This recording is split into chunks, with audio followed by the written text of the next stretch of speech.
Bonjour à tous, c'est Lolo. Je vous retrouve dans cette vidéo pour vous parler du tarot de Marseille et vous donner les significations des 22 lames majeures.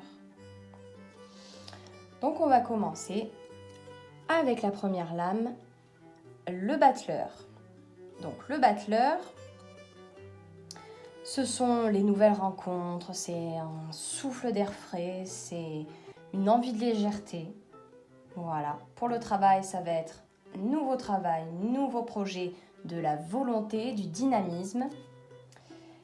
Dans le côté santé, ça peut représenter une future opération par un chirurgien. Alors, 2, la papesse. Donc la papesse en amour, ça va être tout ce qui va... Ça va être la prise de décision avec sagesse, stabilité, patience. Dans le travail, ça va être symbole de rigueur, de savoir. C'est une personne de confiance. Et pour le côté santé, ça va symboliser la fécondité et les futures grossesses. Alors 3, l'impératrice. Donc l'impératrice, symbole de bonnes relations sociales et familiales. Dans le travail, elle est créative, elle a une bonne communication, elle va prendre des initiatives, des responsabilités. Alors par contre, ça va être une femme de caractère qui, dans la situation présente, ne sera pas prête à devenir maman. 4, l'empereur. Donc l'empereur, homme de pouvoir, stable, actif, il est présent. Dans le travail, ça va représenter les chefs d'entreprise, les chefs d'équipe. Voilà, ils s'expriment bien, avec logique. Ils ont de grandes capacités. Voilà, c'est une personne qui peut aussi faire usage de son pouvoir de façon un petit peu trop abusive. Voilà, il peut se montrer exigeant et un peu trop autoritaire. Alors, en 5, le pape. Donc le pape, il est symbole de protection, de bienveillance. C'est un guide, un bon conseiller. Il représente la vie de famille et la bonne éducation de celle-ci. Il a un côté rassurant, on peut facilement se confier à lui. Alors pour le petit côté négatif, alors ça va montrer une conception un petit peu trop étroite de la vie. Voilà, venant sûrement d'une éducation un peu trop stricte dans l'enfance. Alors 6, l'amoureux. Donc l'amoureux représente une situation de choix, d'incertitude. Cette lame, elle invite la personne concernée à se confier, à parler de ses sentiments, à s'ouvrir aux autres. Voilà, maintenant cette lame peut dire aussi attention aux commérages, aux personnes jalouses qui peuvent donner intentionnellement des doutes et de fausses informations. Alors, le chariot, 7e lame. Donc le chariot, il va représenter une situation qui avance, qui fait son chemin. Une situation sur le point d'aboutir, plus ou moins rapidement. Voilà, il peut aussi être symbole de déménagement. Selon la question posée, les autres cartes qui l'entourent, je dirais que positivement, cette personne montre une belle confiance en elle et une belle capacité d'indépendance. 8e lame, la justice. Donc, la justice, elle va représenter tout ce qui est le côté administratif, que ce soit des décisions légales, divorce, mariage, héritage, etc. Voilà. Elle tient une balance. Donc, ça va symboliser la capacité à peser le pour, le contre, pour faire le bon choix.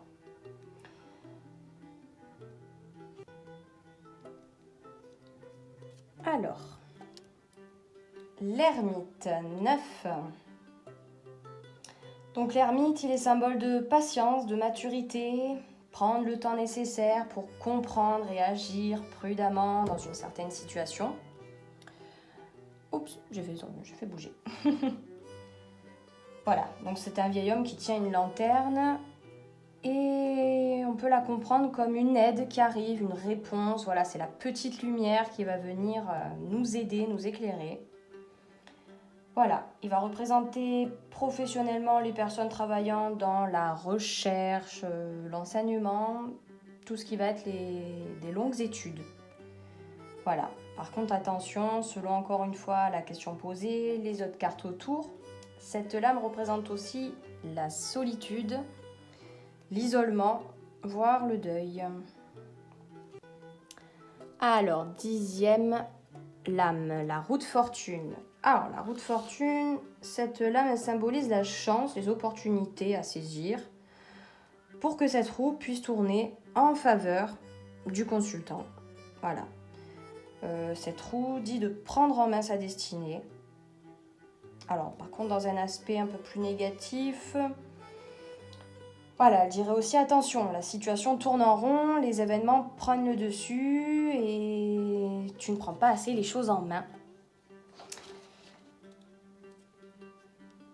Alors, 11, la force. Alors la force, cette lame, elle symbolise notre courage, notre détermination, notre force de caractère. Voilà, elle représente notre capacité à voir nos objectifs et à foncer pour les atteindre. Alors, en amour, c'est une belle union, voire un mariage, ou bien simplement la facilité à régler de façon juste les conflits. Cela dit, interprété négativement, ce serait une mise en garde sur le fait de se mettre trop de pression à soi comme pour les autres. Alors, 12. Le pendu. Donc, le pendu, il représente un lâcher-prise, un temps d'attente. Voilà, que l'on se donne pour laisser venir avec patience les événements souhaités. Voilà, en gros, je prends du recul pour mieux visualiser les choses avec mon instinct, mon ressenti, voilà, plutôt qu'avec le mental. Voilà, dans un sens négatif, il dirait, bon, je suis bloqué, je suis impuissant et j'ai pas encore la possibilité d'agir. Alors, la 13e lame, c'est l'arcane sans nom. C'est en gros la mort. Donc c'est pas obligatoirement la mort au sens mauvais, il faut plutôt le voir comme un grand trait tiré sur le passé. Voilà, dans la mort, oui, mais pour un renouveau, pour surtout aller de l'avant. Voilà, c'est ferme, c'est radical, c'est je transforme ma vie. Après, associé à d'autres cartes qui tourneraient la situation dans un sens un peu moins bon, eh bien, quelque chose de trop brutal et douloureux va vous tomber dessus.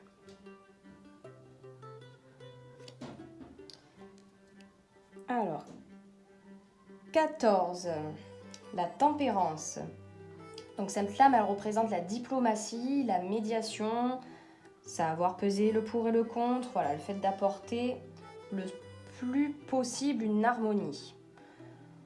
En amour, ça va signifier que le couple est à l'écoute l'un de l'autre.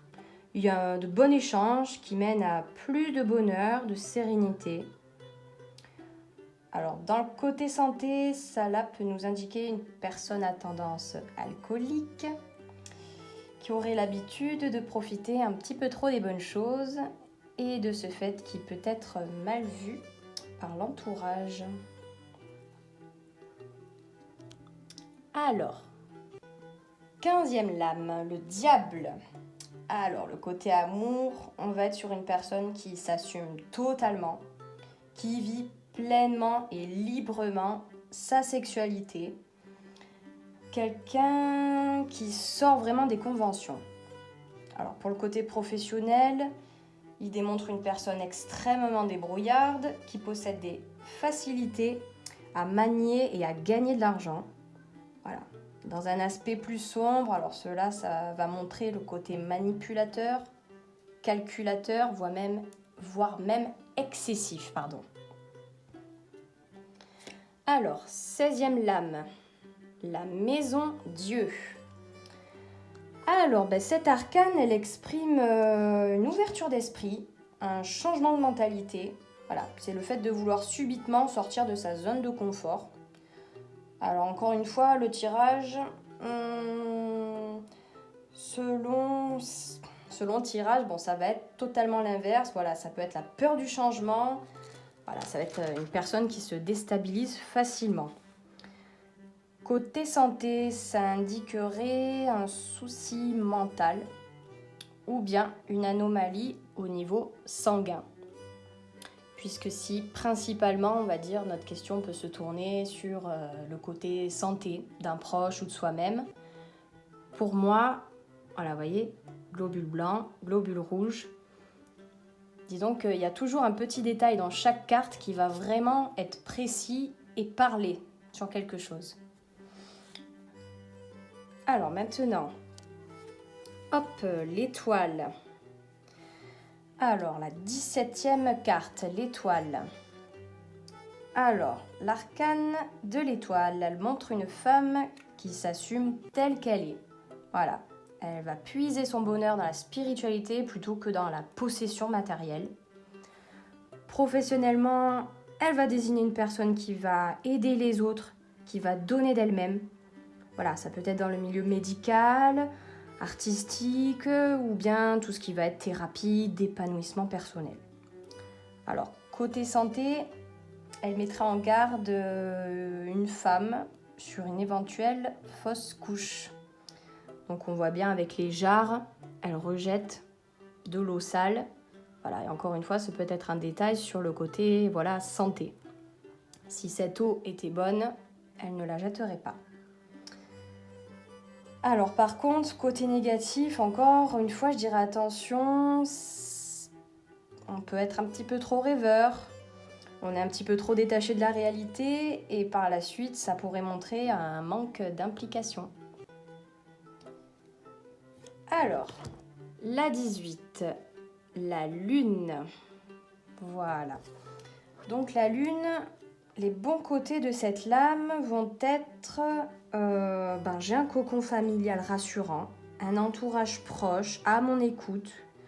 Je possède une belle imagination, un fabuleux pouvoir créatif et mon côté intuitif est développé. Alors, dans le moins bon, eh bien, je suis dans le flou, je cogite pas mal, quitte à me créer des peurs et des interrogations. J'en souffre parce que je remets beaucoup... je remets beaucoup de choses en question. Voilà. Hop, le soleil 19. Donc le soleil, il symbolise un bel équilibre, voilà, une belle harmonie dans un couple, beaucoup d'amour entre ces deux personnes. Voilà, il y a une ambiance chaleureuse et bienveillante dans le quotidien. Alors côté professionnel, je sais manager mon équipe. Il y a un bon rapport équitable entre le je donne, je reçois. Voilà. Je sais fixer des limites et je possède beaucoup d'ambition. Avec un tirage un petit peu négatif autour, alors cette carte indiquerait un couple mal assorti, pas d'amour ou bien une collaboration infructueuse. Voilà. Et ou voire même de l'infidélité. Alors, 20. Le jugement. Alors, le jugement, c'est une lame qui est porteuse d'une bonne nouvelle. Voilà, ça peut être l'annonce d'une grossesse qui débute, une naissance, un diplôme obtenu, une promotion, un nouveau travail, etc. Voilà. Dans une situation négative, eh bien, je suis jugée négativement ou bien je juge trop sévèrement les autres et je ne parviens pas à tourner la page sur quelque chose, quoi. Je continue à remuer le couteau dans la plaie. Alors, 21e lame, le monde. Alors le monde, c'est une magnifique lame. Ça va confirmer l'aboutissement des projets, des désirs. Sur le plan amoureux comme professionnel, ça va être le méga bonheur, quoi. La reconnaissance des autres, je vais récolter... je récolte déjà d'ailleurs les fruits de tout mon travail acharné. Voilà. Maintenant, si cette lame doit être interprétée un petit peu plus négativement, ben, elle dira « je suis un peu trop centrée sur moi-même » et je me protège en restant dans cette bulle, quoi. Je me mets un peu à l'écart du monde. Et dernière carte, le mât. Donc ce sera la 22e carte, la dernière, le mât ou le fou. Alors lui va représenter une personne qui sort des conventions, qui est libre, qui prend des risques pour suivre sa destinée. Voilà, cette personne avance et ne veut pas ou plus de contraintes. Voilà, elle suit son intuition. Alors dans le moins bon, eh bien on a des idées complètement dingues, on est têtu et puis ben, cette personne elle prend la fuite, quitte à se perdre totalement en chemin. Et bien voilà, je vous fais de gros bisous, voilà pour ces 22 cartes. J'espère que ça vous aidera. Mouah, je vous dis à la prochaine!